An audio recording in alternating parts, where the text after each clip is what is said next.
Le message du Seigneur pour chacun de nous ce matin, je l'ai intitulé « Vivre pour accomplir les promesses de Dieu ». Vivre pour accomplir les promesses de Dieu.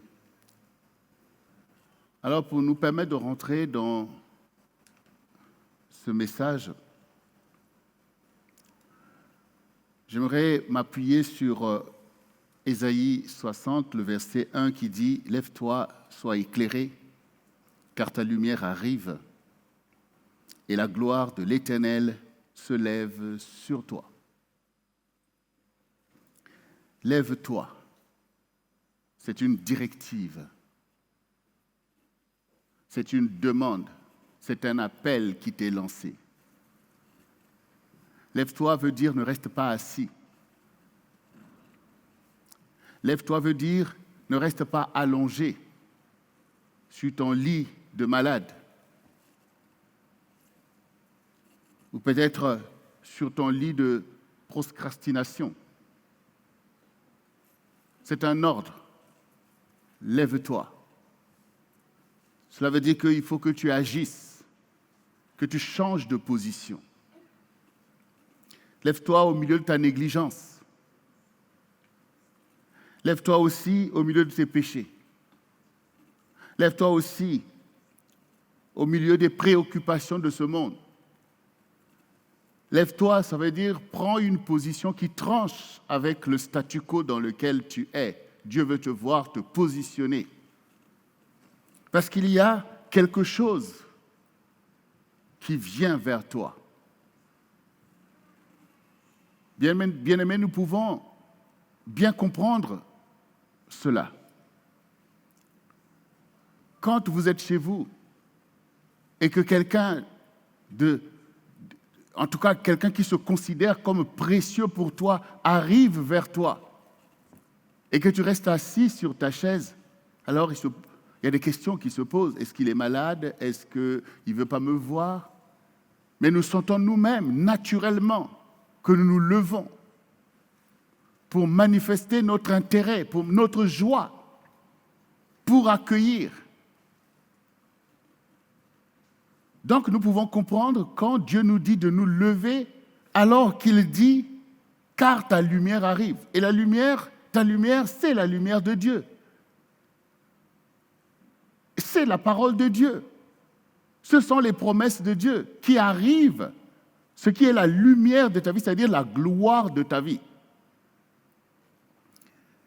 Et cette lumière, cette gloire découle de la gloire de Dieu lui-même, qui fait grâce, qui te visite.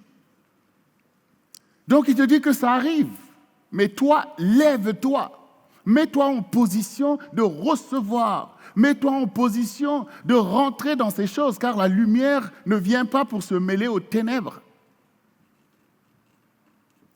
Les promesses ne viennent pas pour que tu restes dans la même situation. Donc il faut se lever, aller vers ton avenir, aller vers ta lumière, aller vers ta joie, aller vers ton bonheur. Il faut que tu te lèves. Parce que Dieu sait que sur la terre, il y a des puissances du statu quo qui veulent retenir en bas ceux qui sont en bas, qui veulent retenir à l'arrière ceux qui sont à l'arrière, qui veulent retenir à la queue ceux qui ont été placés à la queue. Mais Jésus-Christ l'a déclaré. Certains des derniers seront les premiers. Et même que certains des premiers seront les derniers. Alors, toi qui es destiné à ces choses, à cette gloire de Dieu, si maintenant à la queue où tu te trouves, ton Dieu se lève pour toi et que tu n'es pas capable de te lever, comme beaucoup l'ont fait, on le voit dans la Bible, ceux qui n'ont pas voulu se lever, ceux qui n'ont pas voulu se bouger. Oui, bien-aimé, si à l'arrière tu n'es pas capable de faire au moins ce mouvement, alors c'est dommage. parce qu'on n'aide que quelqu'un qui est en train de faire quelque chose. Vous ne pouvez aider que quelqu'un qui a du mal à marcher, alors vous allez l'aider. Vous ne pouvez que aider quelqu'un qui a du mal à faire quelque chose, mais vous ne pouvez pas aider quelqu'un qui ne veut rien faire. L'aide même, ça veut dire, l'aide, ce n'est pas de l'assistanat ou quelque chose à ta place, en fait. Vous voyez, l'aide, c'est vraiment la force qu'on vient de te donner pour ce que toi-même tu as du mal à faire. Donc, il y a quand même de ta part déjà une volonté de faire. C'est pour ça qu'on ne peut pas aider les rebelles. Parce que le rebelle, il n'est pas en train de chercher à accomplir la volonté de Dieu. Il est en train de vouloir manifester ses propres désirs. Donc, vous ne pouvez pas l'aider. Vous allez l'aider, quelqu'un qui veut aller en arrière, alors que vous savez qu'il faut aller en avant. Vous allez l'aider à aller en arrière. Vous ne pouvez que l'encourager à changer de mentalité. Et dès que vous voyez qu'il commence à aller de l'avant, et là, vous vous empressez à venir l'aider, parce que vous savez que vous êtes là aussi pour l'aider. Quand un enfant veut étudier, tout est fait pour l'aider à réussir. Mais quand il ne veut pas. Bien-aimé dans l'Église, il faut veiller au positionnement, à ton état d'esprit. Ça a à voir avec l'état d'esprit. Donc Dieu dit, lève-toi. Et Dieu agit en fonction de ce que tu comprends dans ton esprit. Il voit déjà ton intention. Vous voyez, Dieu, il voit ton intention. Donc, il voit qu'il a l'intention de bien faire. Alors, à partir de là, Dieu déclenche son mouvement. Mais Dieu voit aussi qu'il n'a pas l'intention de faire quoi que ce soit. Vous croyez que Dieu est là pour perdre du temps? Il y a tellement de gens qui veulent avancer. Donc, ce matin, bien-aimé, que tu puisses déjà te lever. Lève-toi. Et ça fait longtemps que Dieu t'appelle. Ça fait longtemps que ta lumière est là, en train d'arriver. Mais il faut que ça aboutisse, en fait. C'est comme un courrier qu'on a envoyé, qui est en train de se balader et qui n'arrive jamais dans ta boîte aux lettres. Parce qu'il y a un problème. Oui. Vivre pour accomplir les promesses de Dieu. C'est l'exploit que nous devons réaliser.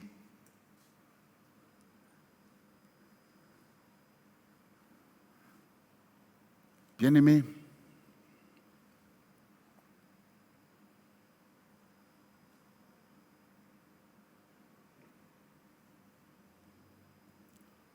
pendant que tu entends cette parole de positionnement, je t'invite à pouvoir comprendre la parole du Seigneur.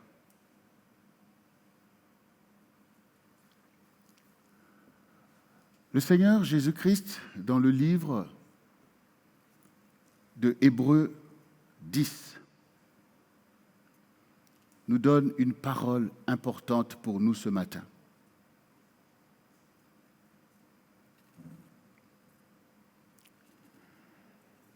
Hébreux 10,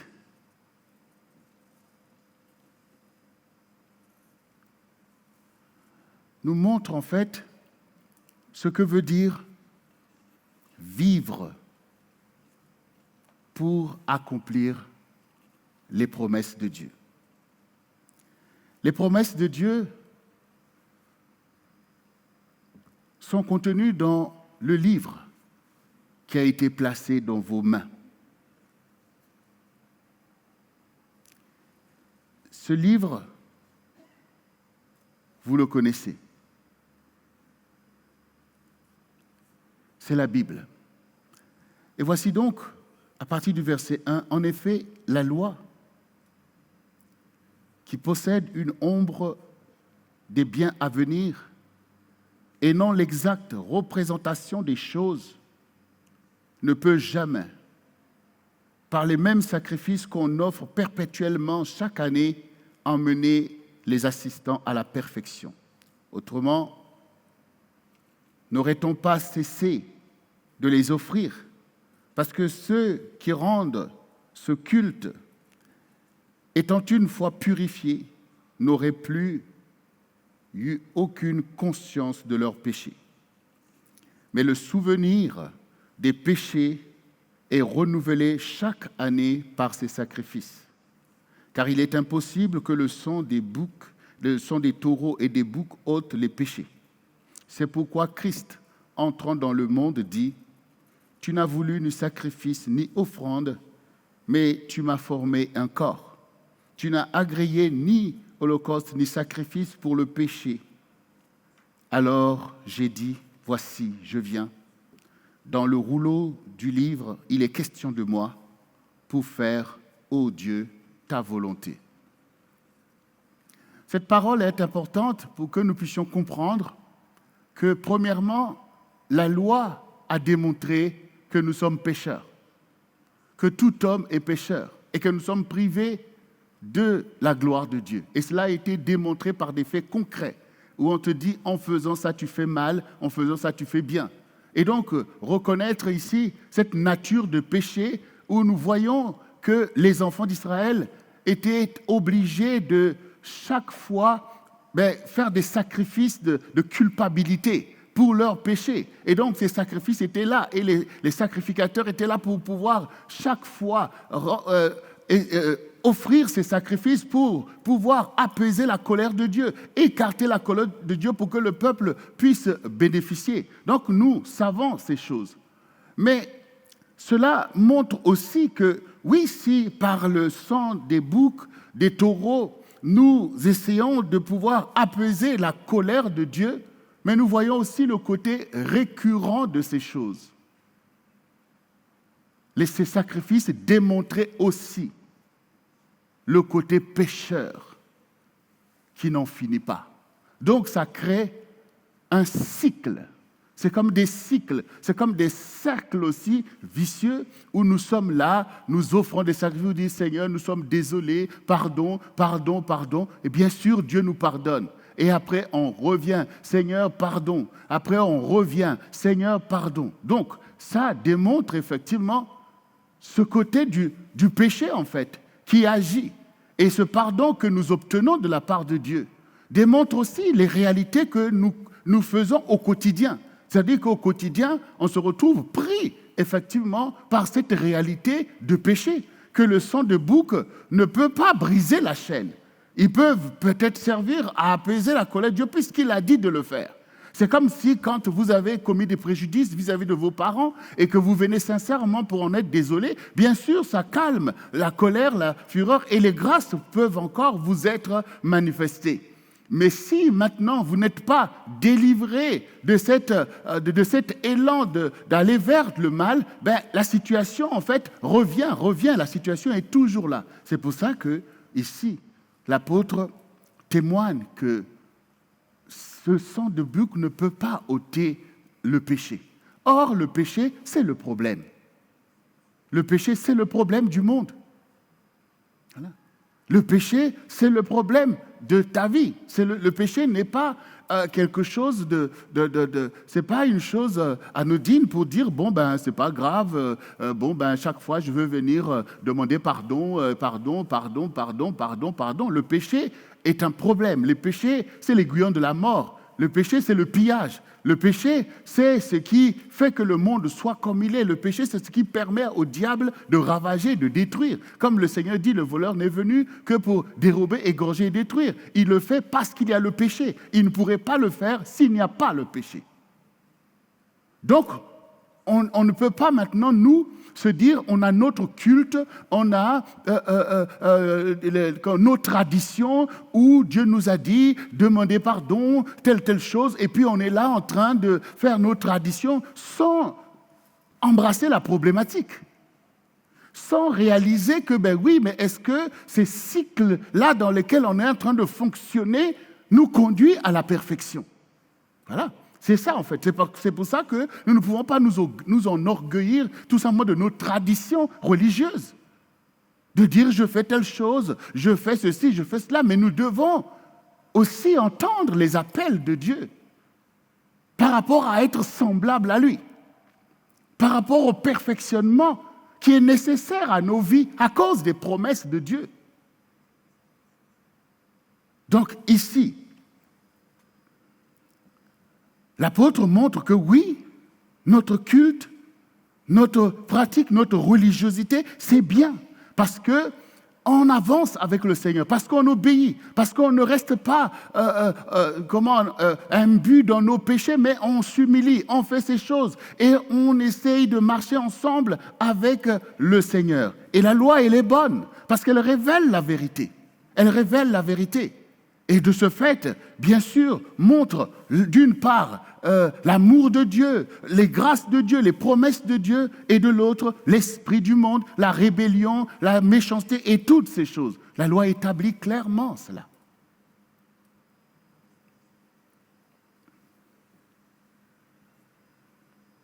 Mais ce qui importe pour Dieu, c'est quoi? C'est qu'il a fait des promesses. Des promesses pour sauver l'humanité. Il a fait des promesses pour bénir ses enfants. Il a fait des promesses pour nous délivrer du péché. Il a fait des promesses pour nous ramener à lui. Il a fait des promesses pour être notre Père et nous, ses enfants. Il a fait toutes ces promesses, même des promesses de bonheur, de bénédiction.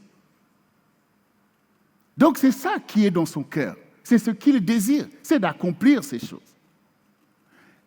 Et ici, Jésus qui rentre dans le monde, il dit, tu n'as voulu ni sacrifice ni offrande.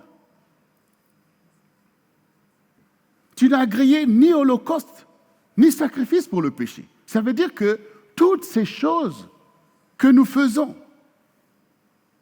les sacrifices, les offrandes, les holocaustes, toutes ces choses que nous pratiquons, qui sont le culte que Dieu nous a donné.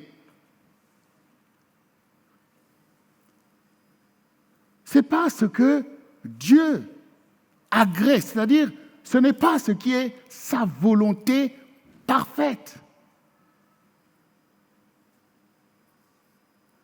Pourquoi? Parce que, comme le Seigneur dit lui-même, alors je dis, voici, je viens. Dans le rouleau du livre, il est question de moi.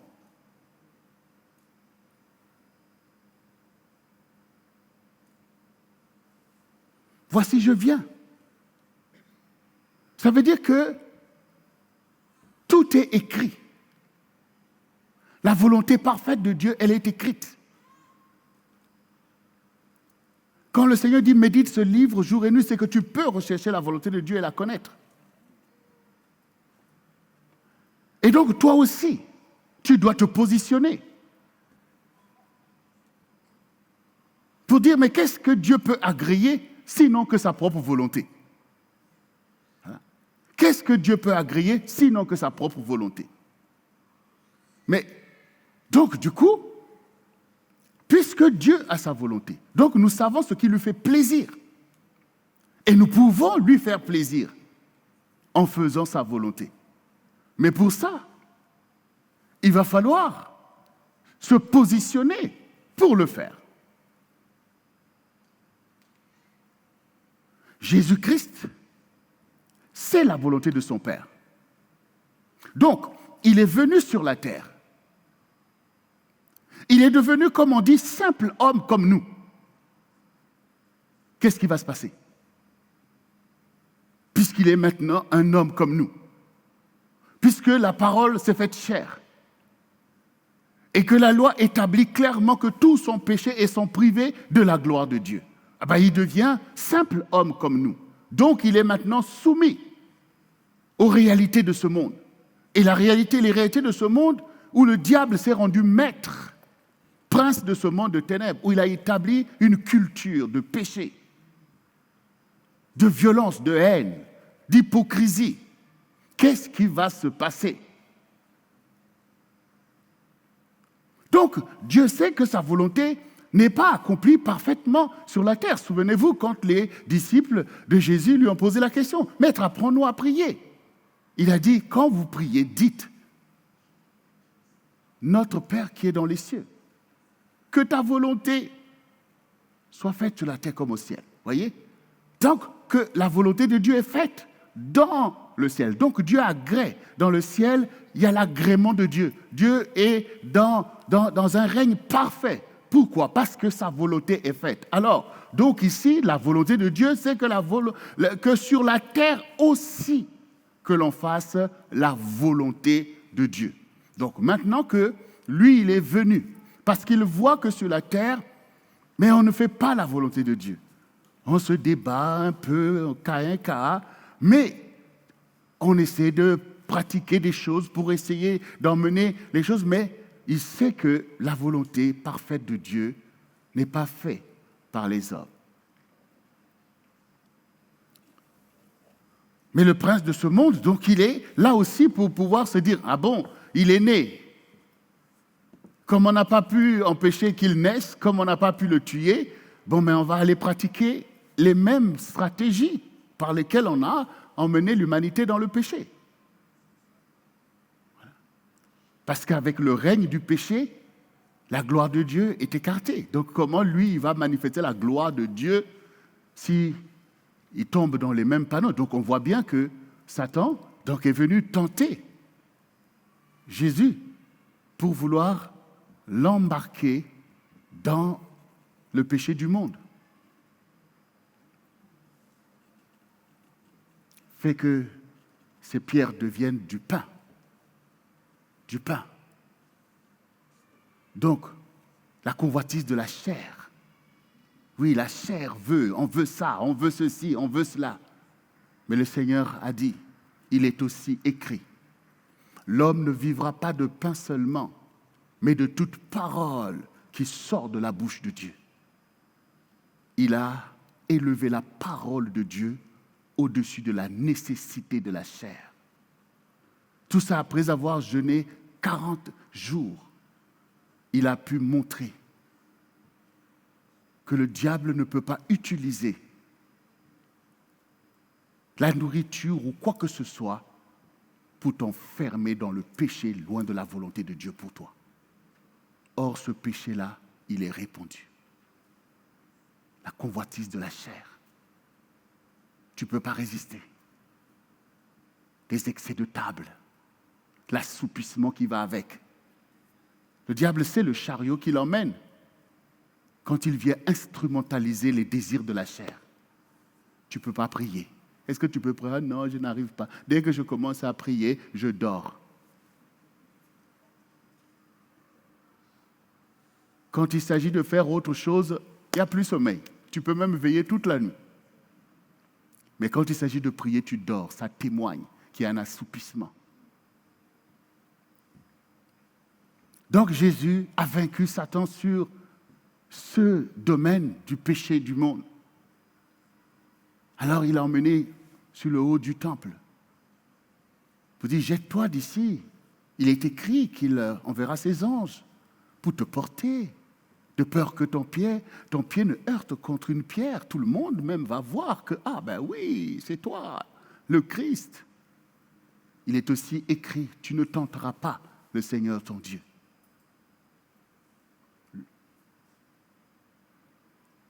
L'orgueil de la vie, l'orgueil, moi un tel, nous les un tel, nous ceci, toutes ces choses que le diable vient emmener pour pouvoir enfermer les gens dans l'orgueil, où tu te sens supérieur aux autres, où tu penses que ceci, et tu finis même par se dire, mais Dieu, je t'ai demandé, tu n'as pas répondu. Comme si Dieu c'est ton serviteur. Tu ne comprends même pas que c'est toi qui es son serviteur. Ça, c'est l'orgueil de la vie. Un péché grave. Donc Jésus l'a vaincu aussi sur ce péché. Alors, il l'a emmené sur une haute montagne. Il dit, regarde, tous les royaumes et leurs richesses. Ceci m'appartient. Si tu m'adores, je te donne ça. La convoitise des yeux. Ce que tu vois, eh bien, ça commence à te guider. Tu vois ça, je veux ça. Non. Le Seigneur lui a dit, arrière de moi, Satan. car il est écrit, tu adoreras le Seigneur et tu lui rendras un culte à lui seul. Donc les choses qui sont dans ce monde ne doivent pas te tenir sous l'oppression du péché de l'idolâtrie pour t'écarter de Dieu. Donc nous voyons ici que les enfants d'Israël, comme nous-mêmes aussi, pratiquaient tous ces cultes et témoignaient par le côté récurrent des choses que oui, la différence entre eux et les gens, le peuple, les Égyptiens d'où ils sont partis, ou les gens du pays de Canaan, c'est qu'eux au moins, ils connaissaient le vrai Dieu, eux au moins, ils sacrifiaient au vrai Dieu qui pouvait les accompagner, les sanctifier au fur et à mesure. Mais quand nous lisons la Bible, nous voyons aussi la désolation de voir l'idolâtrie au milieu d'eux, de voir les mêmes choses que Dieu disait de ne pas faire, de voir la colère de Dieu éclater, de voir que le pays qu'ils ont pu conquérir, ils l'ont perdu, de les voir en exil. On voit bien le côté, donc je dis le cycle vicieux de la corruption. Comme une corruption qui est là, qui poursuit le peuple de Dieu, qui poursuit les enfants de Dieu pour pouvoir empêcher la perfection.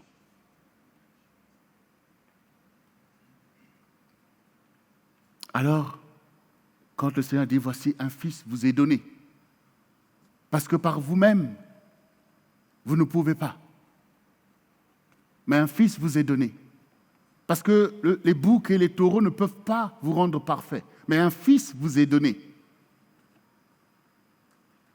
Lui va vous rendre parfait. Mais qui a fait attention à ses promesses? Et pourtant, le Fils, il est venu. Et il s'est tenu parfait. Par rapport à la vérité, par rapport à Dieu. Comme nous venons de le voir. Il dit, Satan vient, mais il n'a rien en moi.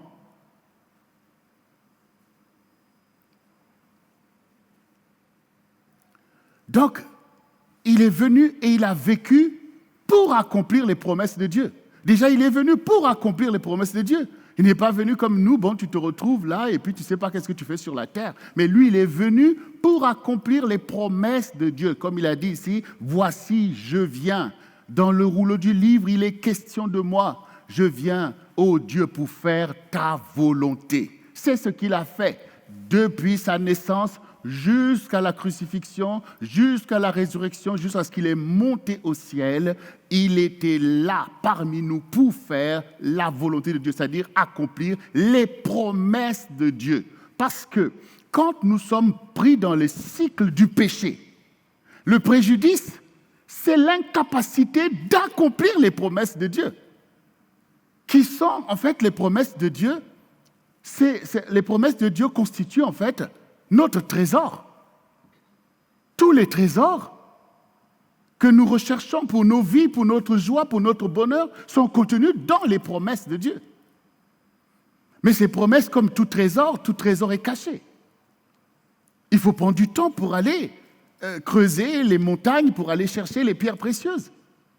Il faut aller retourner les rivières pour aller chercher de l'or. Mais ça demande du temps. Et si on n'a pas le temps pour aller les chercher, parce qu'on est pris dans les cycles du péché, comment on va être riche? Comment on va être prospère? Par les bénédictions de Dieu que tu recherches. Seigneur, bénis-moi, bénis-moi. Mais bien sûr que Dieu veut te bénir.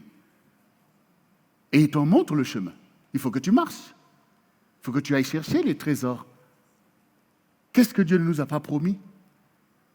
Tout ce que le diable voulait utiliser pour vouloir éblouir Jésus, il dit, ces trésors, ça m'appartient. Tout ça, c'est du mensonge. La Bible dit que la terre appartient au Seigneur et tout ce que la terre renferme, les hommes, les bêtes et les choses sont au Seigneur. Dieu ne t'a-t-il pas promis les trésors des nations? Même ce que les nations ont accumulé appartiennent au Seigneur. Ces choses appartiennent au Seigneur. Mais quand maintenant toi tu lis dans la Bible que toutes ces choses t'appartiennent, que ce sont des trésors que Dieu a mis à ta disposition. tu as besoin de comprendre que il faut être capable d'aller chercher ce qui est à toi. C'est ça la réalité. Mais c'est une vie. C'est une vie pour aller chercher ces choses. Comme les gens qui vivent d'aller chercher de l'or, et puis après, vous allez acheter le jour de tes fiançailles, de ton mariage, tu vas aller chercher la bague, tu vois, ça coûte cher, hein? Parfois, quand vous voyez dans les vitrines, vous dites, non, ces gens-là exagèrent, quoi. Tu vois une petite bague là, ou je ne sais pas, truc, tu vois que ça te coûte même 6 mois de salaire pour acheter cela. Mais eux, ils sont allés chercher ces choses, c'est leur trésor. Et au quotidien, toi aussi, tu as besoin de ces choses parce que tu vois, c'est le jour de mon mariage, il faut quand même que je sois mis en valeur. Donc, tu comprends que c'est important d'avoir des trésors. Mais quand tu dis, oui Seigneur, bénis-moi, tu réalises que les bénédictions de Dieu font partie de la lumière dont le Seigneur a parlé. Mais cette bénédiction, elle est concrétisée dans les promesses de Dieu. Et ce sont ces promesses-là qu'il faut aller chercher pour accomplir. En tout cas, Jésus-Christ, lui, il sait qu'il faut accomplir les promesses de Dieu. Parce que Dieu ne parle pas en vain. Et si nous voulons, qu'est-ce que Dieu agrée? C'est l'accomplissement de ses promesses. Puisque c'est lui qui parle. Vous voyez, c'est quand on parle de la Bible, on parle de testament. Si même les êtres humains, quand ils donnent un testament, ils veulent penser qu'ils vont obéir à mon testament. Si les gens sont capables d'obéir à les paroles laissées par des gens qui sont morts, à plus forte raison, Dieu veut, si nous voulons l'agrément de Dieu, que sa volonté soit accomplie.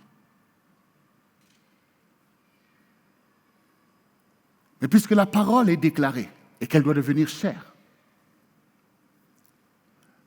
ça veut dire qu'elle est déclarée pour mouvoir des hommes et des femmes qui vont accomplir, parce que la terre est un lieu d'accomplissement. Si un architecte dessine une maison, et c'est ce qu'on appelle un plan, mais ce plan ne deviendra utile, ne deviendra quelque chose de fort que parce que on a mobilisé les moyens financiers, les moyens matériels, les compétences, et on a mis des gens au travail pour que l'ouvrage puisse se réaliser. Et quand tout cela a été conjugué et que l'ouvrage est accompli, alors cela s'accomplit dans l'histoire et ça devient une référence. Notre pays, la France, notamment Paris, est connu par un symbole. C'est quoi ce symbole? La tour Eiffel. Vous voyez l'exemple de quelque chose que quelqu'un, Eiffel, a dessiné. Il a dessiné un monument. Et je peux vous dire que quand il a dessiné, c'était la catastrophe. Personne n'en voulait de ce truc. Les gens trouvaient ça bizarre. Mais comment on a voulu même le détruire à plusieurs reprises. Jusqu'à ce qu'on découvre que mais c'est un trésor. C'est un trésor qui rapporte beaucoup à la France chaque année. Lui-même n'a même pas pu bénéficier de ces choses. Mais ce que je veux que vous puissiez retenir, c'est qu'avant que les choses marquent l'histoire, c'était d'abord un dessein, une volonté de quelqu'un. Et il a trouvé des gens pour l'exécuter. Et ces personnes-là devaient donner du temps pour accomplir. Les gens vont en Égypte. Ce n'est pas pour aller voir le président de l'Égypte ou je ne sais pas qui là-bas, pour contempler les pyramides, des tombeaux. Mais les gens sont émerveillés de voir comment ils ont pu faire de telles choses. Jusqu'aujourd'hui, ça casse la tête à tous les architectes d'aujourd'hui, mais comment ils ont pu tailler de tels blocs qui pèsent des tonnes et comment ils ont pu les mettre alors qu'il n'y avait pas tout ce que l'on voit aujourd'hui, toutes les machines, toute cette machinerie qui permettent aujourd'hui d'aller soulever des choses, mais comment ils ont pu le faire. Ils ont pu le faire parce qu'ils ont trouvé des gens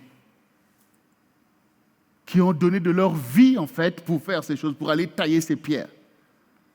Ils ont donné leur vie pour aller faire ces choses nuit et jour. Il y en a qui sont morts au milieu de ça, d'autres ont pris la suite jusqu'à bâtir ces choses-là. Ils ont trouvé des gens. Et ce qui caractérisait ces gens, c'est qu'ils consacraient leur vie à accomplir ces projets-là. Eux et leurs enfants après eux. C'est tout ce qu'ils faisaient. Ils habitaient eux-mêmes dans des cabanes. Parce que tout le temps était donné pour leur Seigneur, qui voulait être enterré dans un tombeau magnifique.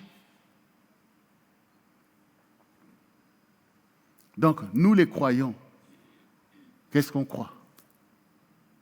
Nous croyons que Dieu, notre Dieu, va être impressionné parce qu'on fait des sacrifices, on apporte nos dîmes, on chante des chansons, on fait telle ou telle chose. Si ces choses deviennent un cycle récurrent où, bon, Dieu nous fait avancer là, après on tombe encore, on revient, on recasse départ, on recommence, alléluia, alléluia, boum, après on recommence, alléluia, alléluia, et boum. Comment on va accomplir sa volonté? Comment on va accomplir sa volonté? Quand vous regardez dans le monde, il y a plein de religions. Est-ce que cela produit toujours la perfection? Oui. Nous-mêmes, on doit réaliser, notre vie chrétienne est là aussi pour démontrer que oui, parfois on a broyé du noir. Parfois on a vu même que, bon, mais oui, mais tout ce que je fais là, parce que la parole témoigne qu'il faut avancer, que l'Église, c'est le perfectionnement des saints, que Dieu nous appelle encore plus haut, nous le chantons ici, plus loin, plus loin, plus loin. On voit bien cette réalité. Parce qu'il y a des promesses à accomplir, bien-aimés. Donc, il faut que quelque chose de fondamental puisse se produire chez nous. C'est-à-dire, à quoi je destine ma vie? C'est ça le problème. Parce que quand le diable vient te dire, quand il vient te tenter pour te dire, oui, fais que ça devienne du pain. Quand il vient te dire, regarde, adore, moi je te donne toutes ces choses, c'est parce qu'il voit que ta vie, en fait, tu es comme quelqu'un, bon, tu es là, tu vas où? Oh, je ne sais pas, je tue le temps et tout. Il n'a pas vu que ta vie était comme la vie de Jésus, occupée à une tâche précise. Il n'a pas encore vu cela. C'est pour ça qu'il peut venir te proposer du n'importe quoi, en fait. Voilà. Parce qu'il n'a pas encore vu que tu es rentré dans la maturité de ta religiosité, en fait. Voilà. Il n'a pas encore vu que tu as trouvé la destination de ta vie. Parce que je vous ai pris des exemples, même dans le monde, où les gens ont compris que nous sommes des tailleurs de pierre. C'est ce que nous devons faire de famille en famille. Et ils se sont consacrés à cela. Et ce sont des tailleurs de pierre.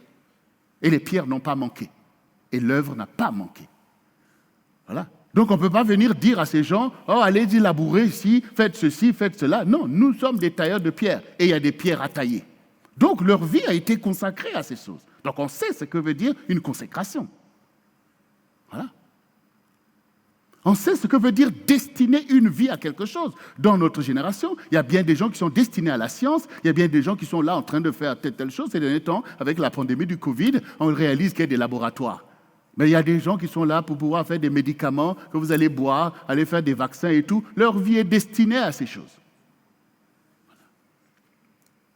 On sait que c'est quoi destiner une vie à quelque chose. Il y en a même qui destinent leur vie à marcher dans les ténèbres, certains destinent leur vie à être des criminels. Toutes ces choses que nous voyons. Les gens consacrent leur vie à des choses pour lesquelles ils se lèvent.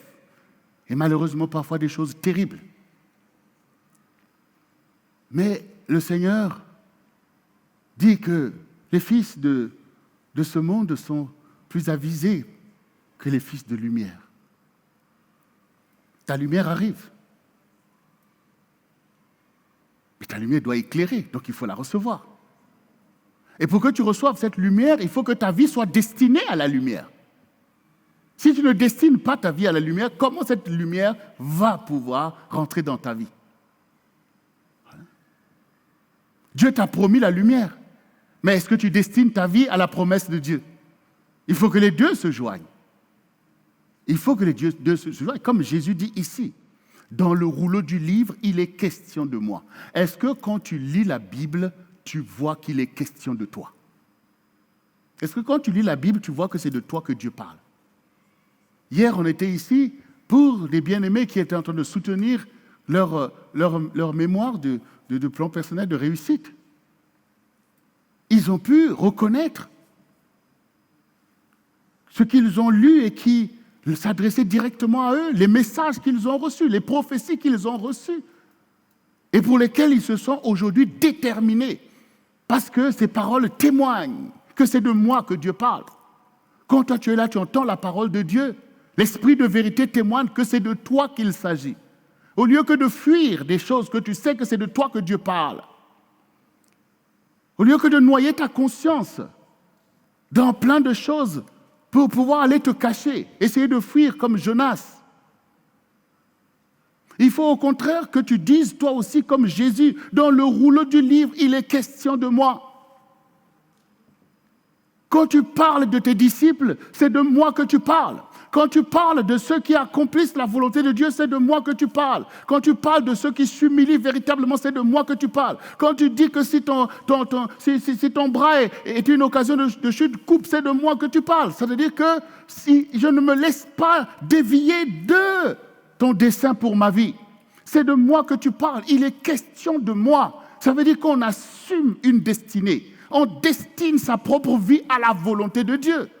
On souffre des choses pour sortir du cycle récurrent de la corruption qui est le péché récurrent, pour lequel Dieu veut nous pardonner.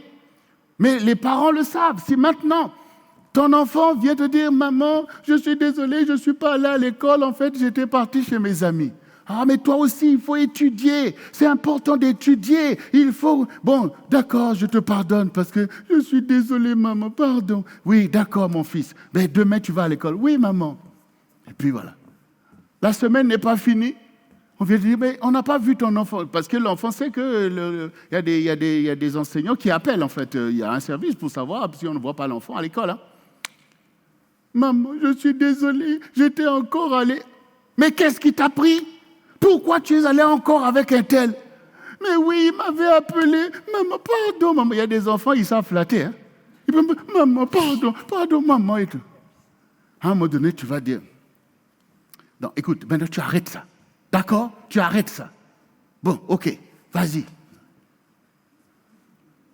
2 semaines ne sont pas passées. Maman, pardon et tout ça. Là, tu vas commencer à réagir. Il y a un problème là. Il y a un problème. Cet enfant a un problème. Et tu es obligé de se dire que non, là, il faut qu'on crée parce que...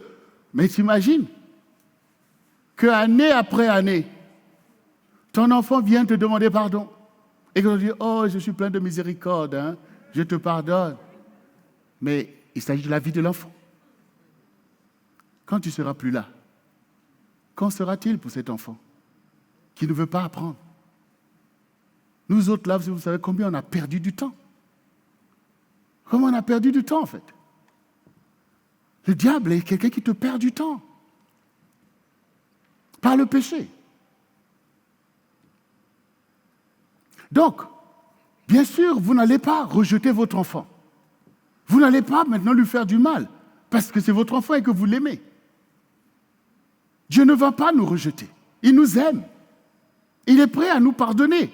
Comme quand même le Pierre a dit, mais combien de fois je vais pardonner à mon frère? C'est dit, je ne te dis pas 7 fois. Hein? 7 fois 77 fois. Ça veut dire que Dieu veut nous pardonner. Quand nous sommes sincères, il nous pardonne. Donc, il y a un aspect, on a obtenu le pardon, et puis voilà. Mais est-ce que notre vie est ainsi accomplie parce qu'on a obtenu le pardon de nos péchés? Quand, d'ailleurs, même le Seigneur dit que celui qui reconnaît ses fautes, qui s'humilie pour demander pardon et qui les délaisse, obtient miséricorde. Ça veut dire que sortir du piège du péché, c'est une très bonne chose et c'est ce qu'il faut faire. Mais il faut obtenir la miséricorde. C'est-à-dire comme si, par la grâce de Dieu, tu es tiré par des cordages d'amour pour rentrer dans ta destinée. Parce que c'est ça l'objectif de Dieu. C'est de te bénir, en fait. C'est de te bénir. Parce que l'enfant qui est en train de demander pardon parce qu'il n'est pas allé à l'école n'a toujours pas obtenu ses examens. Or, ce qui le bénit, c'est qu'on l'aide à obtenir les examens. Donc, ça veut dire que nous ne pouvons pas prendre les choses de Dieu d'une façon vaine. Nous devons prendre l'aide du Seigneur comme quelque chose qui nous conduit vers l'accomplissement de ses promesses envers nous. Mais pour ça, il faut déjà que nos yeux soient fixés sur l'objectif.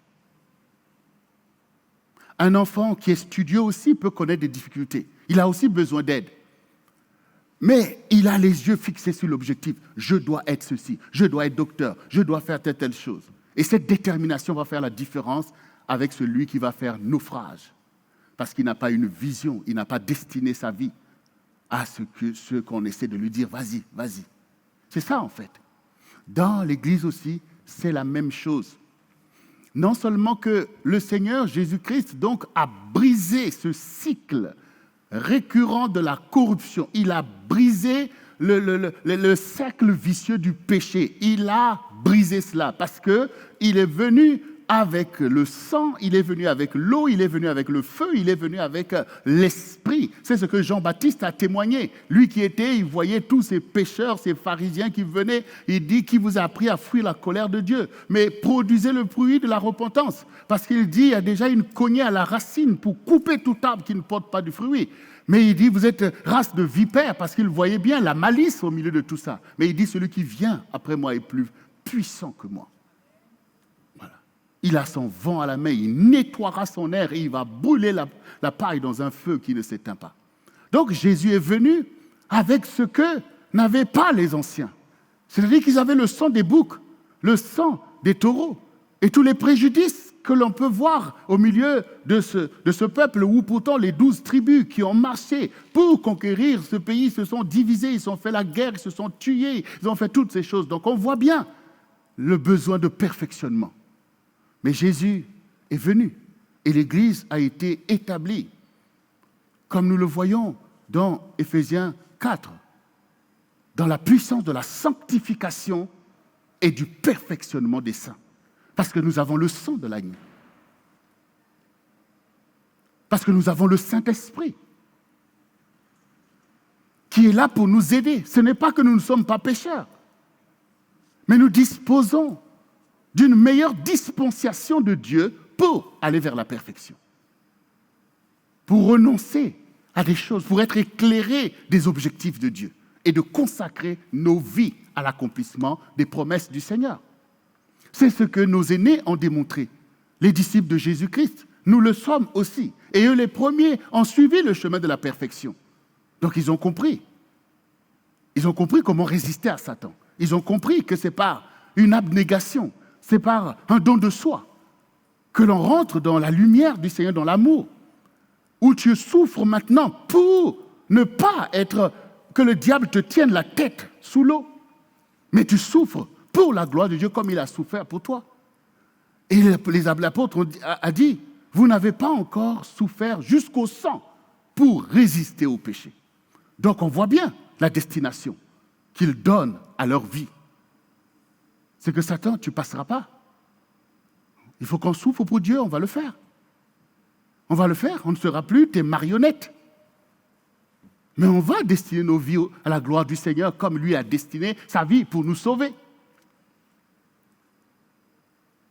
Parce que si maintenant le Seigneur Jésus, qui a accompli pour nous ces temps messianiques, c'est-à-dire où il a satisfait l'exigence de la perfection de Dieu, où il a obéi à Dieu jusqu'à la mort. C'est-à-dire qu'un homme, enfin, a obéi à Dieu parfaitement. C'est pour ça que quand nous prions au nom de Jésus-Christ, les cieux sont ouverts parce qu'il est agréé dans le ciel pour avoir accompli la volonté de Dieu sur la terre comme au ciel. Et en ayant destiné sa vie à la gloire de Dieu jusqu'à souffrir l'ignominie. Et pour ne pas pécher, il s'est acquis une position dans le ciel, sur la terre et sous la terre. Tout pouvoir m'a été donné. Tu vas recevoir des choses dans ta vie sans que tu destines ta vie à ces choses-là? Sans que tu souffres pour ces choses? C'est ça que Dieu dit, de choisir. Ce n'est pas qu'aujourd'hui, quand toi tu vas te lever pour destiner ta vie à accomplir ces promesses de Dieu, que tu vas dire, oh, moi je suis sans péché. Non. Puisqu'on pêche de telle ou telle manière. Mais tu es dans le perfectionnement, c'est-à-dire tu poursuis et tu accomplis. C'est ça la différence. C'est que ceux qui sont dans le cycle récurrent du péché ne sont pas en même temps en train d'avancer dans l'accomplissement des choses auxquelles ils sont appelés. Mais celui qui est là en train de suivre son chemin, il est sanctifié. Dieu le conduit, mais surtout il œuvre. Parce que se détourner de ce péché récurrent qui est là pour t'emmener dans les mauvaises choses, c'est se rendre disponible pour l'œuvre à laquelle tu as été appelé, pour accomplir les promesses de Dieu. Les promesses de Dieu doivent s'accomplir. C'est ça, il ne faut pas l'oublier. Les prophéties que tu entends qui t'ont fait plaisir, mais il faut que ça soit accompli. Il faut que tu te lèves, comme on a entendu. Il faut bien que quelqu'un passe du temps dans la prière. Il faut bien que quelqu'un médite le livre, parce qu'il est dit, médite ce livre jour et nuit, afin que tu aies du succès dans tes entreprises, y compris dans ce que Dieu t'a dit de faire. Si tu n'as pas le succès, parce que tu ne médites pas le livre, ça ne va pas s'accomplir. Et ce n'est pas par la faute de Dieu. Les gens, Dieu m'a dit, il n'a pas fait. Mais ta vie est consacrée à quoi? Il faut lire le livre parce que les clés sont là dans le livre. Les clés sont là. C'est comme si maintenant, tes parents, à ta naissance, alors que tu es adolescent, te disent, oui, toi, tu es vraiment, toi, tu seras le docteur de la famille. Voilà, tu seras le médecin de la famille. Oui, je te fais la promesse, tu vas le devenir. Ah bon? Ok. Quand tu entends une telle promesse, comment elle va s'accomplir? Elle va s'accomplir parce que toi, tu prends le challenge. Tu acceptes d'étudier. Bac plus 7, plus 10, pour devenir même spécialiste. C'est ta vie que tu mets dedans. Pendant que les autres qui, eux, bon, n'ont pas ces choses-là, bon, on va aller faire la fête. Non, je dois étudier. Parce que tu veux que cette promesse s'accomplisse, tu veux que cette vision s'accomplisse, tu y travailles. Et par la grâce de Dieu, tu vas y arriver. Et tes parents qui t'ont encouragé à ça seront là aussi pour t'aider. Ah, là, il faut investir ceci, il faut payer. Ils seront là pour faire leur part, parce que c'est là où ils te voient. Mais si toi, tu n'avances pas, il n'y a rien qui va s'accomplir. Bien-aimé, avec Dieu, c'est la même chose. Avec Dieu, c'est la même chose. Quand il te promet quelque chose, ça veut dire lève-toi. Ça veut dire marche vers ces choses. En fait, Dieu marche avec toi. Dieu marche avec toi. Ça, Moïse l'avait compris. Il dit, si tu ne viens pas, on ne part pas. Donc Dieu, il marche avec toi pour aller accomplir les promesses qu'il a mises devant toi. Il va marcher avec toi. Quand le Seigneur a dit aux enfants d'Israël, une terre promise. Vous vous imaginez une terre promise pour des esclaves? Ça veut dire que tu n'as rien, tu es là, tu es en train de travailler pour les autres. Dis voilà, il y a un pays pour vous, un pays où vous serez, vous aussi, vous avez votre place, vous allez cultiver vos champs pour vous-même, bâtir vos maisons. Vous imaginez la promesse?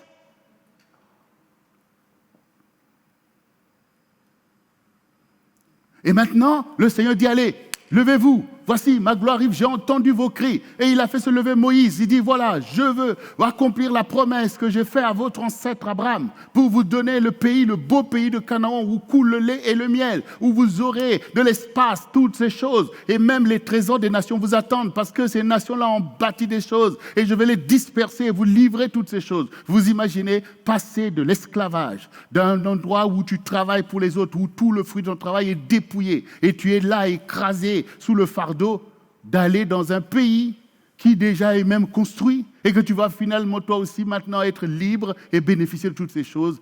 C'est une promesse qui prend aux tripes. Mais il faut maintenant y aller. Dieu dit allez, on se lève et on part. Et donc Dieu est avec eux pour les accompagner dans le pays de Canaan. C'est là que Dieu fait sa part. Il te promet, il ne te dit pas débrouille-toi. Il vient avec toi pour t'aider à rentrer dans ses promesses, comme il a été au milieu des enfants d'Israël. Il a dit à Moïse, bâtis un tabernacle pour que ma présence soit au milieu. Donc le Seigneur était là avec eux pour les aider à rentrer dans la promesse qu'il a faite. Donc la promesse de Dieu, elle est concrète, elle est véritable en fait. Dieu veut l'accomplir, mais il veut l'accomplir avec toi. Avec toi, bien-aimé. Mais il faut que tu vives pour accomplir les promesses de Dieu. Il faut que tu aies un état d'esprit pour les accomplir. Il faut que ta pensée soit pour accomplir la promesse de Dieu, parce que Dieu va marcher avec toi. Il va te faire rentrer dans ces choses, parce que c'est sa gloire d'accomplir ses propres promesses. La Bible dit que ce que sa bouche déclare, sa main l'accomplit. La main de Dieu, qui a reconnu le bras de l'Éternel? Et les enfants d'Israël se sont retrouvés rapidement en porte-à-faux avec l'action de Dieu qui était au milieu d'eux, par des murmures, par des comportements, à vouloir repartir en Égypte, à pouvoir maintenant dire qu'en Égypte, il y avait des bonnes choses, des viandes, des concombres et toutes ces choses, et beaucoup ont péri par cette incrédulité. Toi aussi, au quotidien. Tu as entendu ce que Dieu t'a promis, mais devant les challenges, les défis, au lieu de garder la foi, au lieu de savoir que Dieu travaille avec moi et que pendant sur ce chemin qu'il me conduit, peut-être au désert, il me sanctifie moi-même, il me prépare à pouvoir être en harmonie avec les choses dans lesquelles je vais rentrer, parce que moi aussi j'étais en Égypte et dans le monde j'en ai appris des choses. J'ai appris à réfléchir d'une façon tordue, j'ai appris à parler d'une façon tordue, et Dieu aussi, dans les épreuves qu'il permet sur ma marche, il me prépare pour que je sois digne dans la promesse qui m'attend. Donc je ne me décourage pas. Je ne démissionne pas, je ne me rebelle pas, parce que mon Dieu me conduit. Il m'enseigne. Il dit, je suis l'Éternel qui vous sanctifie. Voilà. On n'est pas parfait parce qu'on pense qu'on est parfait. Donc Dieu aussi te travaille. Et comme on a entendu dans l'exhortation, la patience, le temps que parfois ça demande, à avoir aussi avec ta propre vie. Ce n'est pas seulement que les choses, effectivement, peuvent retarder ou bloquer de telle manière, de l'autre côté, l'opposition peut être là. Mais aussi, dans ta vie, Dieu a un objectif. Un objectif. Dieu est capable d'accomplir ses promesses pour toi. Mais il va falloir que tu destines ta vie à ses promesses. Il faut que tu croies en ses promesses. Et il faut y travailler. Il faut y travailler. Dieu ne fait pas des choses par magie, mais il accomplit, il fait un travail, il donne une moisson, il donne un résultat, il fait une œuvre. Voilà, il fait une œuvre, il œuvre. Dieu œuvre dans ta vie, il œuvre autour de toi, il œuvre dans ta nation, il œuvre au milieu de ton assemblée. Dieu œuvre. Et nous devons apprendre à œuvrer avec Dieu. Nous devons prendre une direction et le diable ne doit pas nous faire reculer en arrière.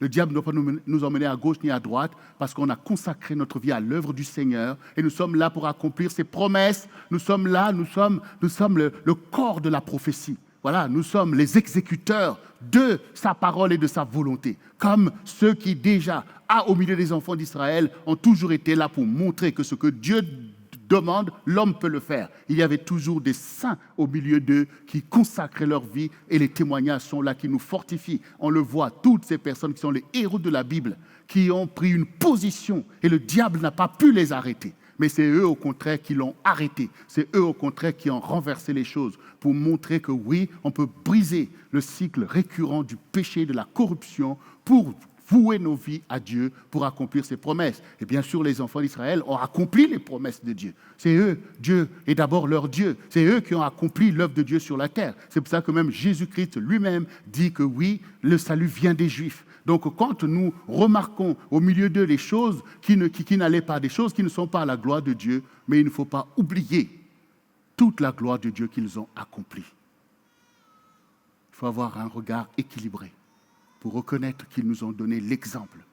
Et au milieu d'eux, parfois, une personne ou un petit groupe a fait la différence, parfois au prix de leur vie.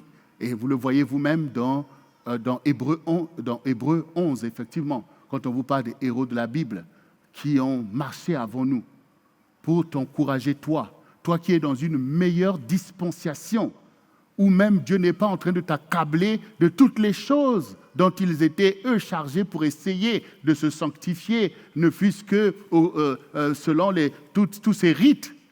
Dieu ne t'a même pas demandé ça parce que Jésus a fait le job. Parce que déjà, il a ouvert, il a déchiré le voile, comme on a chanté tout à l'heure. Mais la seule chose qu'il te demande, c'est d'aimer le Seigneur, ton Dieu, de tout ton cœur, de toute ton âme, de toute ta pensée, d'aimer ton prochain comme toi-même, pour toi aussi faire un don de ta vie. Faire un don de ta vie, en fait. C'est ça, c'est-à-dire que tu es dans l'amour, tu es dans la liberté, dans la vérité, donc tu fais un don de ta vie. Satan n'a plus rien à venir faire là parce que tu es dans le don de soi. Tu es prêt pour la gloire de Dieu, donner ta vie pour les autres. Il n'y a pas de plus grand amour que de donner sa vie pour les autres. Donc cet amour a été déversé au milieu de toi. Et le Saint-Esprit a été envoyé pour que tu marches enfin ta vie dédiée aux promesses de Dieu, à la gloire de Dieu, que tu vives ta vie. Tu n'es plus dans les convoitises, tu n'es plus dans... Le diable ne peut plus venir faire du chantage, mais tu es là pour ton Dieu. Tu es là, tu donnes ta vie. Donc, bien-aimés, c'est pour nous une grande bénédiction que de comprendre cette parole de notre Seigneur et que nous aussi, nous puissions aujourd'hui admettre que oui, nous devons vivre, car les promesses de Dieu, c'est le trésor de notre vie. Tout ce que nous demandons sont déjà dans les promesses de Dieu et Dieu veut les accomplir. Ce qu'il faut, c'est ceux qui accomplissent, c'est ceux qui marchent avec Jésus, c'est ceux qui sont remplis du Saint-Esprit pour faire ces choses. Parce que les promesses, ce n'est pas seulement pour toi, c'est aussi pour les autres. C'est aussi pour les autres. Parce qu'il y a quelqu'un qui prie quelque part pour les promesses que Dieu t'a faites, pour qu'ils arrivent. Il y a quelqu'un qui prie, que tu ne connais peut-être pas, mais qui intercède en fait, pour que cette promesse accomplisse en ta faveur. Et il y a des gens que Dieu fait se lever. Quand nous nous tenons ici, mon épouse et moi-même, avec tous ceux qui, avec nous, collaborent, travaillent à l'avancement de ce ministère, on est là pour toi, pour que les promesses de Dieu pour toi s'accomplissent. Et tu ne sais pas le prix qui est payé au quotidien pour que tu sois là, que tu écoutes la parole, que tu puisses rentrer dans tes appels. Il y a un prix qui est payé. Mais ce prix, il est normal, il est logique, comme ceux qui ont payé pour que nous soyons là, comme le Seigneur lui-même qui a rendu toutes ces choses possibles. Que nous qui étions les branches de l'olivier sauvage, que nous soyons greffés à l'olivier franc, que les promesses d'Abraham soient nôtres. Jésus l'a fait. Donc moi, volontiers, je me tiens là pour que toi tu sois béni.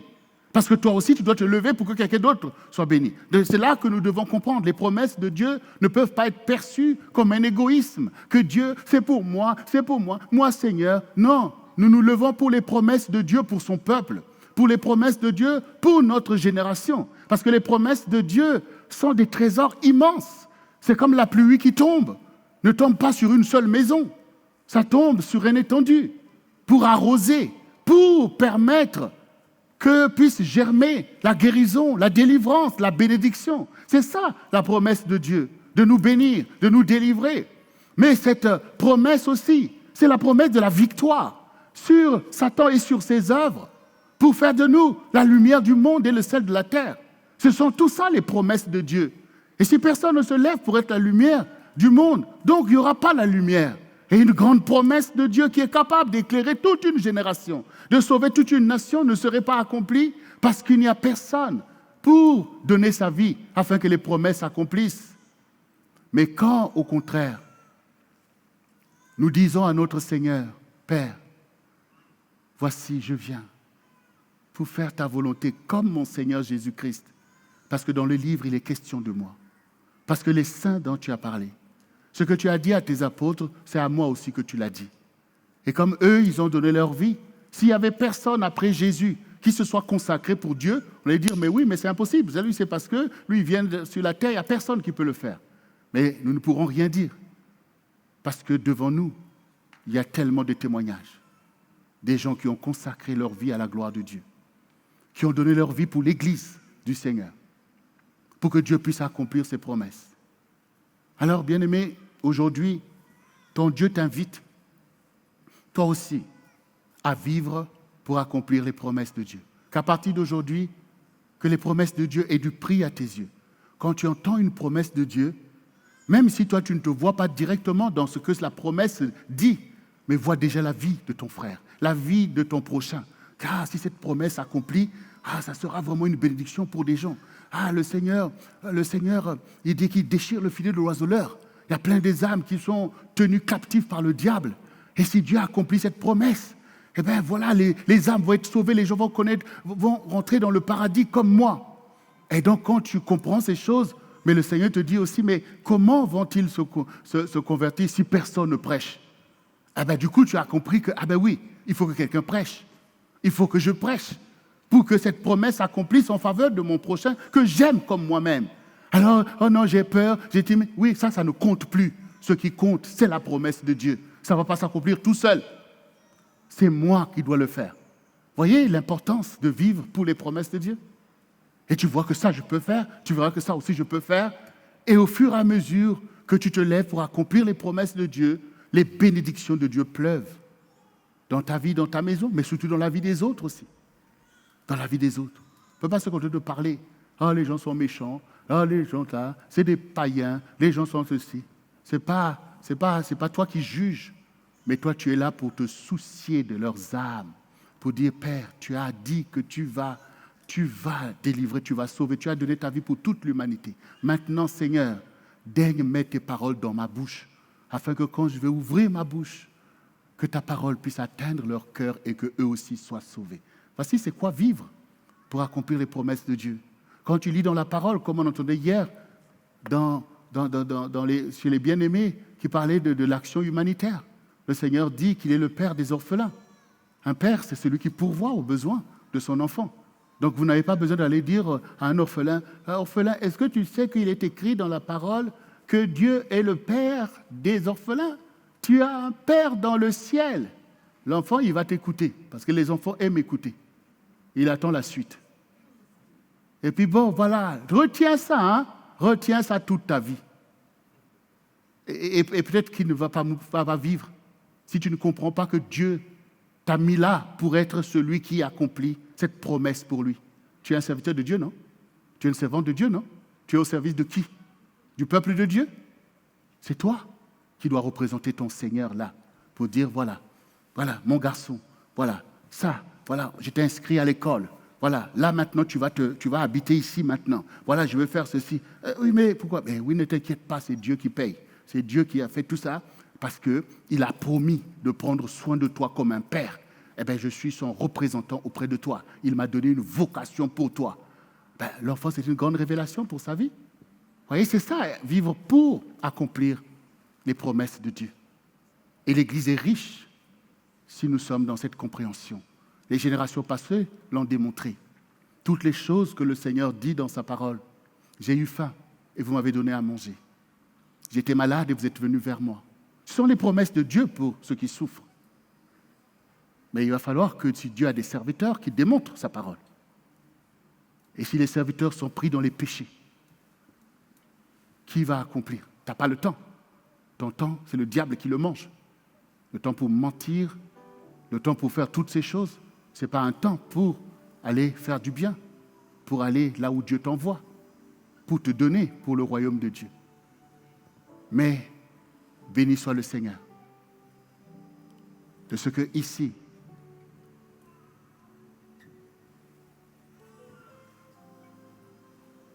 les gens s'humilient et destinent leur vie à l'obéissance. Nous l'avons vu hier. Béni soit Dieu qui nous a déclaré l'année du ministère des vocations et des grandes réalisations. Les réalisations sont les promesses de Dieu qu'on réalise. C'est ça, les promesses de Dieu qu'on réalise. Parce que tu te lèves dans ta vocation. Et bien aimé, pour terminer, pour que tu comprennes bien que tout cela, c'est le message, Ésaïe 61, du verset 1 au verset 4. Voici ce qui est écrit, l'Esprit du Seigneur, l'Éternel, est sur moi, car il m'a oint pour porter de bonnes nouvelles aux malheureux. Il m'a envoyé pour guérir ceux qui ont le cœur brisé, pour proclamer aux captifs la liberté et aux prisonniers la délivrance, pour publier une année de grâce de l'Éternel et un jour de vengeance de notre Dieu, pour consoler tous les affligés, pour accorder aux affligés de Sion, pour leur donner un diadème au lieu de la cendre, une huile de joie au lieu du deuil, un vêtement de louange au lieu d'un esprit abattu, afin qu'on les appelle des térébinths de la justice, une plantation de l'Éternel pour servir à sa gloire. Ils rebâtiront sur d'anciennes ruines. Ils relèveront d'antiques décombres. Ils reconstruiront des villes ravagées, dévastées depuis longtemps.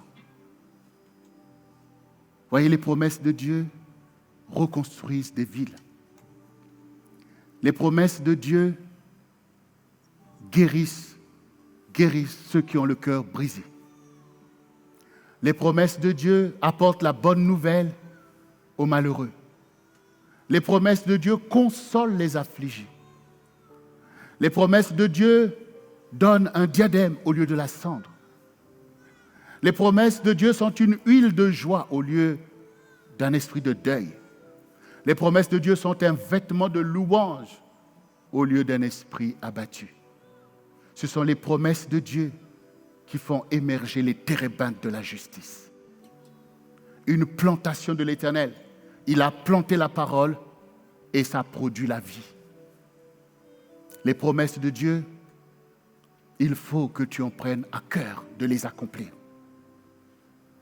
Et la Bible dit aussi que tu es celui qui rend le pays habitable. Tu es celui qui colmate les brèches. Dans ta famille, il y a beaucoup de problèmes, mais tu connais les promesses qui solutionnent les problèmes. Il faut que tu prennes les solutions, que tu appliques là où il y a des problèmes. Il faut que tu prennes le remède et tu appliques là où il y a la maladie. Je veux que tu comprennes, bien-aimé, que tu es dans le dispositif de Jésus qui est la solution à nos problèmes. Tu es son disciple, son envoyé. Tu n'as pas le temps à perdre. Tu sais comment sortir du péché et aller vers la perfection de ton Dieu. Tu sais comment souffrir pour le nom du Seigneur. Fais-le parce que c'est une grande bénédiction. Tu seras une source de bénédiction. Comment tu seras une source de bénédiction si ce n'est pas de ta vie que les autres tireront la force, eux aussi, pour avancer, pour se réjouir. Comme tu as entendu, un orphelin, il souffre. Mais si tu réponds à ta vocation, l'orphelin se réjouira et louera aussi le Seigneur et verra que Dieu a tout pensé avant. Il est important pour nous d'être la génération qui souffre pour l'accomplissement des promesses de Dieu et non pas une génération qui se disqualifie en fait en n'acceptant pas l'enseignement, en n'acceptant pas la consécration. Et je bénis le Seigneur parce que c'est là l'état d'esprit que Dieu nous a donné d'accepter la consécration. Et nous voyons tous ces bien-aimés qui se lèvent. Il y a un espoir pour notre génération. Il y a un espoir pour ceux qui sont dehors d'entendre des bonnes nouvelles. Il y a un espoir pour les affligés de recevoir du secours. Parce que nous ne sommes pas seuls, notre Dieu est avec nous. Il pourvoira. Il pourvoira. Lève-toi seulement et que ta lumière vienne. Elle éclairera tout autour de toi, ta famille, ta maison et toutes les personnes vers qui Dieu t'envoie. Bien-aimé, Dieu est juste. Et il est aussi juste que toi, tu sois juste pour donner gloire à ton Dieu et que tu sois juste pour ceux autour de toi qui ont besoin de toi. On reçoit et on donne. Donne ta vie. Accomplissons les promesses de Dieu pour notre génération. Si nous marchons, Dieu marchera avec nous. Si nous travaillons, Dieu va accomplir de grandes œuvres. Si nous rendons ministère, Dieu va guérir, délivrer et sauver beaucoup de vies. Il faut maintenant qu'un esprit de générosité vienne tout simplement au milieu de nous et qu'ensemble, nous puissions être la génération qui accomplit les promesses de Dieu pour une génération en danger, notre génération. Que les âmes ne périssent pas, que le peuple de Dieu ne soit pas pillé, mais qu'au contraire la grâce tombe, que Dieu mette un comble à accomplir ses promesses quand il verra ses enfants dans toute humilité avec le seul désir de servir le Seigneur Jésus-Christ. Bien-aimés, les promesses de Dieu sont ton trésor et le trésor de ta maison, le trésor de l'Église, le trésor du CRC, les trésors des nations et les trésors de notre génération. Notre joie sera toujours de voir la gloire de Dieu manifestée, parce qu'il est le roi des rois et le Seigneur des seigneurs. Sa bannière doit flotter sur les nations et sur les îles. Et ça sera notre joie, car ici nous savons ce que Dieu nous a dit depuis 2003, Asaph, le peuple que je me suis formé publiera mes louanges. Publier les louanges du Seigneur, c'est notre sujet de gloire, car il le mérite. Quand Dieu est élevé, il fait disparaître les idoles d'une génération. Mais il faut qu'un peuple élève. Et c'est une vie qui est consacrée à ça. Gloire au Seigneur. Notre joie, ça sera de voir le bonheur du peuple de Dieu, car il le mérite, parce que c'est le peuple de Dieu. Il faut que Dieu puisse être en mesure, par rapport aux vocations, au ministère, de rendre son peuple heureux. Car c'est le peuple de Dieu pour lequel il a donné sa vie. Et notre joie, ça sera cette joie du serviteur. Rendons la joie de ton maître, tout simplement pour avoir servi, pour avoir obéi. C'est tout le bien que je te souhaite, bien-aimé. Ne rate pas ta vie. Ne passe pas à côté de ta vie. Ne sois pas dans la vanité. Il y a tellement de gens dans la vanité que tu dois aller sauver. Mets ta vie dans le droit chemin du Seigneur. Et l'Église est équipée pour qu'ensemble nous puissions nous perfectionner. Éphésiens 4, pour le perfectionnement des saints. Toi aussi, tu as ta part à emmener. Tu as ta prière à emmener. Tu as ton exhortation à emmener. Et nous allons ensemble nous fortifier. Et nous sommes des milliers, car beaucoup des nôtres sont encore dehors. Nous irons aussi les chercher, afin qu'il y ait une génération pour Dieu. Gloire, honneur à notre Seigneur, qui nous sanctifie et qui destine nos vies à sa gloire. Amen. Alors, bien-aimé, si tu veux bien te mettre debout devant le Seigneur, et vous qui êtes à la maison, qui avez reçu aussi ce message, et qu'aujourd'hui, vous aussi, vous pouvez dire, voici, je viens pour faire ta volonté. Et que dans le rouleau du livre, il est question de nous. Le Seigneur a la provision pour changer toutes choses. Alors, si tu veux bien répéter après moi ces quelques phrases, ces quelques paroles sur lesquelles je vais prier aussi en ta faveur. Seigneur Jésus, j'ai reçu le message que tu as envoyé. En effet, tu as formé un dessein sur ma vie. Tu as établi des projets pour mon existence. Et le temps est venu pour moi d'embrasser ces projets. Je reconnais que tu donnes un sens à ma vie. Tu donnes de la valeur à ma vie, afin que ma vie puisse compter pour ma famille et pour ma génération. Que l'œuvre du ministère s'accomplira aussi par moi. Tu as promis de sauver le monde. Tu as promis de sauver ma génération. Et tu m'as oint pour que je sois ton serviteur, ta servante, au milieu de cette génération. Aujourd'hui, je veux m'exécuter pour arracher ma vie du piège du diable. Car il n'y a aucun intérêt de consumer ma vie dans le péché, d'anéantir ma destinée. Mais je comprends aujourd'hui toute la grâce de donner ma vie pour accomplir tes promesses. Car tes promesses sont des promesses de bénédiction, des promesses de justice, des promesses de guérison, de délivrance pour les fils des hommes. Merci Seigneur. Purifie ma conscience. Fais tomber les écailles de mes yeux et donne-moi un cœur fidèle pour accomplir ta justice. Les choses anciennes sont passées. Voici, toutes choses deviennent nouvelles. Parce que je sais que tu es avec moi. Tu ne me délaisseras pas. Tu ne m'abandonneras pas jusqu'à ce que j'ai accompli toutes tes volontés. J'accepte de m'affermir.